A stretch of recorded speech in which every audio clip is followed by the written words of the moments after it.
आवेदन आप स्वीकार करेंगे? हम आपकी बेटी को अब यहां नहीं रख सकते अपने गांव में, हम आपकी बेटी को जंगल में छोड़ना चाहते हैं। ब्राह्मण पिता ने अपनी बेटी को जब जंगल में जाने की बात सुनी, नैनों से जल बह गया पिता के, और पिता के नैनों से जल बह रहा है, पिता के नैनों से जल गिर रहा है। जल बहता बहता गांव के लोगों ने पूछा, क्या आपको दुख हो रहा है? आपकी बेटी को हम जंगल में छोड़ने जा रहे हैं क्योंकि अपना गांव बेकार ना हो जाए। पिता ने कहा, समाज के लोग जो जाने वो करें, मना नहीं। मैं बेटी को एक बार समझाता हूं। बेटी को समझाने का प्रयास किया, बेटा सुनो, ये अपने विचारों को जरा बदलिए, गलत संगत को थोड़ा सा बदलिए। ए सोमनी, मेरी बेटी, तू ब्राह्मण की बेटी है, तेरा पति ब्राह्मण था, प्राण छोड़कर चले गया, तू सुंदर है, आनंदित है, हम मना नहीं करते, तू युवान है, हम मना नहीं करते, पर बेटी अपने जीवन को सही तरीके से जियो। जरूरी नहीं कि सुंदरता को किसी पर पुरुष को आसक्त करने में लगाया जाए। अगर भगवान ने मौका दिया है तो इस शरीर को परमात्मा के भजन में लगाया जाए तो वो श्रेष्ठता होगा। सोमनी समझे कहां? सोमनी समझ कहां रही है? सोमनी विचार कहां कर रही है? नहीं समझी सोमनी। गांव के लोग उसे जंगल में छोड़कर आते हैं ना, उससे पहले सोमनी ने विचार कर लिया कि मेरे पिता रोज मुझे ज्ञान देते हैं, रोज मुझे ज्ञान देते हैं। इससे पहले वाली कथा जो राजगढ़ में हो रही थी, हमने उसमें एक बात कही थी, ज्यादा भोजन किसी को दोगे वो छोड़कर चले जाएगा। ज्यादा प्यार, ज्यादा प्रेम आप किसी को दोगे वो छोड़कर चले जाएगा। ज्यादा ज्ञान आप किसी को दोगे वो छोड़कर चले जाएगा। एक मां अपने बेटे को अगर ज्ञान दे, क्या दिन भर घूमता रहता है, क्या दिन भर लगा रहता है, अरे बेटा बनो तो राम बनो, बनो तो श्रवण बनो। एक दिन बेटा भी मुख से कह देता है, मां क्या राम और श्रवण बनने की बात करती हो, कभी कभी तो कह दिया करो भगवान कृष्ण बनो, तुम राम और श्रवण बनने की बात करती हो। मां ने कहा, बेटा मैं तुझे कृष्ण बनने को भी कह दूं, पर बात इतनी सी है, तो भगवान कृष्ण का चीर चोरी का स्मरण करेगा, तो भगवान का मक्खन चोरी का स्मरण करेगा, तो भगवान के उन लीलाओं का स्मरण करेगा। वो भगवान की लीलाओं को तू जानता नहीं है, तू भगवान की लीलाओं को समझता नहीं है, पर तू उनको गलत तरीके से विचार करेगा। इसलिए मैं तुझे कृष्ण बनने को नहीं, मैं तुझे राम बनने को, श्रवण बनने को कहती हूं। इतने में बेटे ने कहा, मां मैं राम बनने को तैयार हूं। जैसे दशरथ जी ने अपनी सारी सत्ता राम जी को सौंपी थी, पापा जी से कहिए तिजोरी की चाबी मुझे सौंप दे, बोलो पापा। इतने में तो मां ने झाड़ू उठाई और जो झाड़ना चालू करा। मां जब झाड़ती है ना, वो झाड़ना इतना प्रबल होता है कि अच्छा अच्छा जानिया भी नहीं झाड़ पाता, जिसके शरीर में भूत प्रेत आते वो भी नहीं झाड़ पाते, जो मां झाड़ देती। पहले तो झाड़ती हाथ से नहीं है, पहले झाड़ती मुंडा से है, और मुंडा से भी बाद में झाड़ती है। पहले तो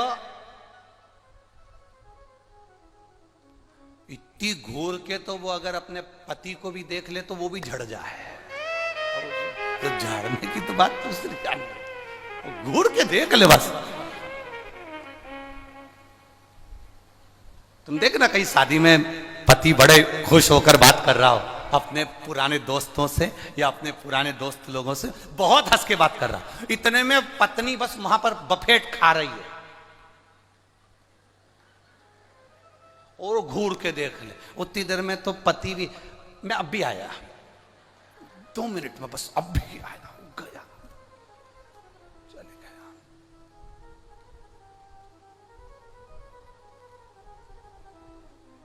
कोई पूछ रहा था, गुरुजी लेडीज तो मालूम पड़ जाती है, स्त्री मालूम पड़ जाती है कि मांग भरी है तो शादी हो गई, मंगलसूत्र पहनी है शादी हो गई, पांव में बिछोड़ी पहनी है शादी हो गई, पुरुष को कैसे मालूम पड़ता है कि शादी हो गई? हमने कहा भरी सभा में सब हंस रहे हो और वो चुप बैठा हो, समझ लेना हो गई, समझ जा, हो गई उसको, वो चुप बैठा मौन। इतना अच्छा संवाद चल रहा है, इतने अच्छे से सब एंजॉय कर रहे हैं, सब घूम रहे फिर रहे, मस्ती मजाक कर रहे, और वो एकदम मुसद्दी लाल जैसा। चुप, समझ जाओ, हो गई, बस इतनी में समझदारी हो गई। समझाया, अधिक अगर भोजन ज्यादा दोगे ना तो वो छोड़कर चले जाएगा। आप प्यार ज्यादा दोगे ना, प्रेम आप दीजिए, किसी को बहुत ज्यादा प्रेम दीजिए, बहुत स्नेह दीजिए, मेरा बेटा, मेरा बाबू, मेरा स्नेह, बहुत प्रेम दीजिए। जिसको आप ज्यादा प्रेम दोगे वही छोड़कर चले जाएगा। आधे में भोजन आधा छोड़कर चले जाते हैं ज्यादा देने पर। प्रेम ज्यादा मिले तो आधा छोड़कर चले जाते हैं प्रेम में। और ज्ञान माँ ज्यादा दे, बेटे से कहे ऐसा कर ले, वैसा कर ले, वैसा कर ले, बाबू ऐसा कर लो, भाई से कहो, किसी को ज्यादा देने का प्रयास करो, वो नहीं लेगा, नहीं लेगा। अभी अभी हम ही यहाँ पर बालोद वालों से कहते थे कि बालोद में पूरे सावन का 1 महीना कथा होगी। अगर हम कह दें तो ये तुम जितना बैठा हो ना, उसमें से आधे से आधे सब खसक लेते कि महाराज इतना लंबा ज्ञान नहीं चाहिए हमें, तो वो 5 दिन का 7 दिन का दे दो दादा, बहुत होता है। तो ज्यादा अगर देवे तो कौन लेवे, आधा अधूरा में चले जावे। तो यहां तो शिव पुराण कह रही है, भोजन ज्यादा दोगे आधा छूट जाएगा, प्यार ज्यादा दोगे आधा छूट जाएगा, ज्ञान ज्यादा दोगे आधा छूट जाएगा। और ब्राह्मण ने अपनी बेटी सोमनी को समझाया, सोमनी सुन बेटा ऐसा है। बेटी को समझाया तो बेटी के दिमाग में कहाँ आया, और बेटी अपने पिता का घर छोड़कर भाग गई, एक जंगल में चली गई। जंगल में उसको लगा कि अब ये गलत आ गई, मैं अच्छा पिता के घर रह रही थी, अपने बाबुल के घर रह रही थी, पर जंगल में मैं आ गई। और जंगल में पहुंचने के बाद सोमनी का मन नहीं लग रहा, अब करूं तो करूं क्या। विचार करा क्या करा जाए। माँ घूम रही थी, अब मेरी सुंदरता किस काम की इस जंगल में, मेरी इतनी सुंदर युवान अवस्था किस काम की इस जंगल में। अपने विचारों को मनन चिंतन कर रही थी, तभी एक जंगल में रहने वाला एक व्यक्ति जो मांस का आहार करे, मदिरा का आहार करे, और जो गलत विचार में, गलत विचारों में पड़ा रहे, ऐसे गलत व्यक्ति ने उस सोमनी को देख लिया। सोमनी को देखा और देखकर उसने देखा कि बड़ी सुंदर है, तो बड़ी आकर्षणता है इसके अंदर, बड़ी सुंदर है ये। सोमनी को बुलाया उसने। सोमनी जाने को तैयार नहीं, क्योंकि दिखने का अच्छा नहीं था, बुरा लग रहा था, बड़ा भयंकर था, डरावना था। सोमनी उससे भागी, वो पकड़ कर लेकर आया, अपने भवन में रखा। सोमनी भूख से बिलक रही थी, उसने भोजन दे दिया। उसने किया, थोड़े थोड़े समय के बाद उन दोनों का स्नेह बढ़ा, दोनों ने प्रेमवश आनंद में विवाह कर लिया। अब सोमनी भी उसके जैसी हो गई, जैसे वो मांस का आहार करता है, सोमनी ब्राह्मण की बेटी होकर भी मांस का आहार कर रही है। जैसे वो मदिरा का पान करता है, सोमनी मदिरा का पान कर रही है। वो जैसे जैसे वो गलत विचारों में पड़ा हुआ था, सोमनी वैसे वैसे विचारों में पड़ती चली गई। समय बीतता बीतता बीतता बीतता 1.5 वर्ष हो गए, 2 वर्ष हो गए। एक दिन पत्नी सोमनी भी मदिरा का नशा कर कर धुत थी, और पति भी मदिरा के नशे में कहीं चले गया था। ये ढूंढने के लिए गई, पर पति मिला नहीं, उसको मिला नहीं, मिला नहीं। क्या करा जाए, क्या करूं, पति नहीं मिल रहा, नशे में धुत वापिस आ गई। रात्रि का समय था, प्रकाश नहीं था, जंगल ही जंगल था। इसके दो जगह पर इसने स्थान बनाकर रखा था। एक स्थान पर गाय को बांध कर रखती थी दूध के लिए, और दूसरा स्थान था जहां बकरी और भेड़ को बांध कर रखती थी आहार के लिए। ध्यान नहीं रहा, रात को लगी भूख, और ये इसको जाना था बकरी और भेड़ बंद थी उस स्थान पर पहुंच गई। ये गाय के स्थान पर गौशाला में, इसको ध्यान नहीं, हाथ में खड़क थी, भूख लग रही थी, तलवार लेकर पहुंच गई। और तलवार लेकर इसको लगा कि यही बकरा है, जानकर, एक बकरा जानकर उसने गाय के बछड़े को तलवार से काट दिया।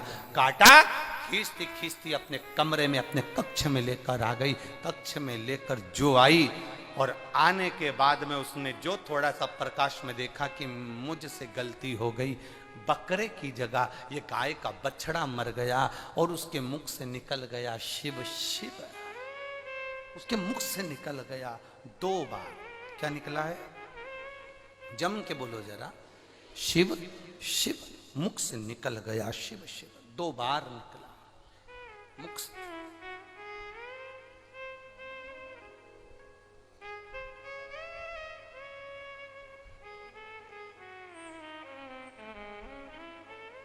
पर नशे में है, शुद्ध नहीं है। 2 बार मुख से शिव शिव निकल गया, नशे में, शुद्ध नहीं, शुद्धता नहीं है उसको बिल्कुल भी।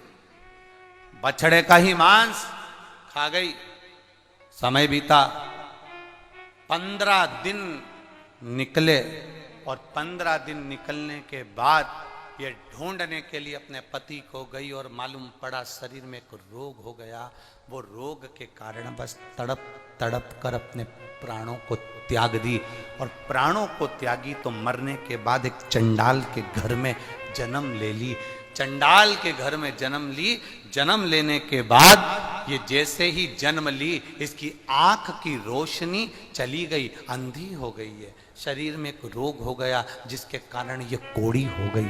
कोड़ी तो हुई, अंधी तो हुई, साथ में जिस माता पिता ने जन्म दिया था वो माँ बाप भी मर गए। अकेली घर में पड़ी हुई है, अकेली।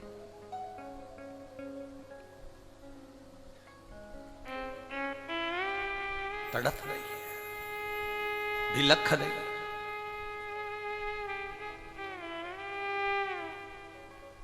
अब जरा विचार करिए, गाय का बछड़ा गाड़ी की टक्कर से भी अगर मर जाता है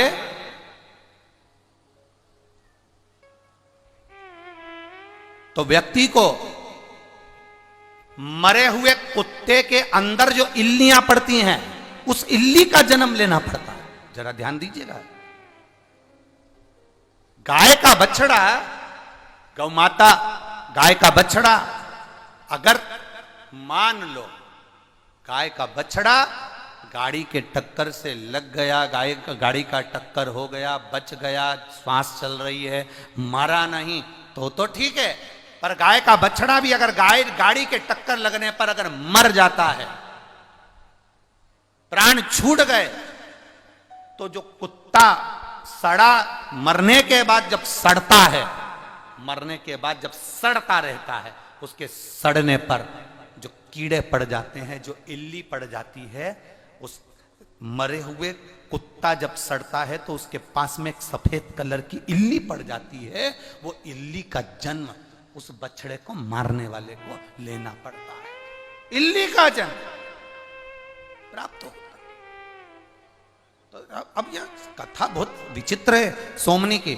तो सोमनी ने तो बछड़े को मारा था, पर इसको तो मरे हुए कुत्ते जो सड़ गया है उसमें इल्ली का जन्म होना था।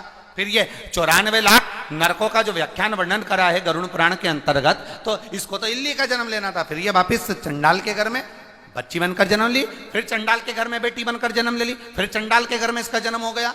तो आश्चर्य की बात तो यह है कि इसको मनुष्य देह वापिस कैसे मिल गया। उसका कारण केवल एक था, इसने 2 बार मुख से क्या बोला था, शिव शिव कहा था। इसलिए इसका वो सड़े हुए कुत्ते की इल्ली नहीं बनी, ये मरने के बाद वापिस मनुष्य की देह प्राप्त हो गई, वापिस मानव का शरीर मिला। पर मानव का शरीर भले मिल गया, पर शरीर अच्छा कहां मिला।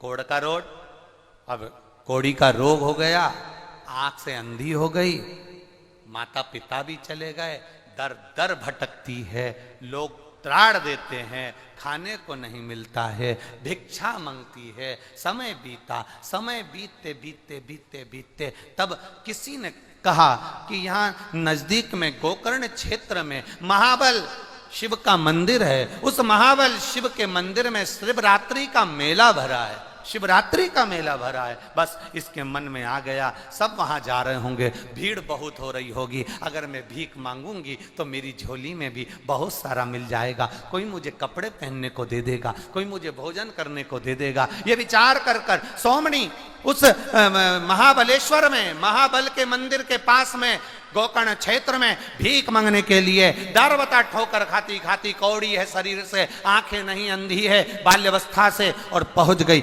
महाबल के मंदिर में। अब वहां इसके शरीर में इतनी गंध आ रही थी, इतनी कौड़ की गंध आ रही थी।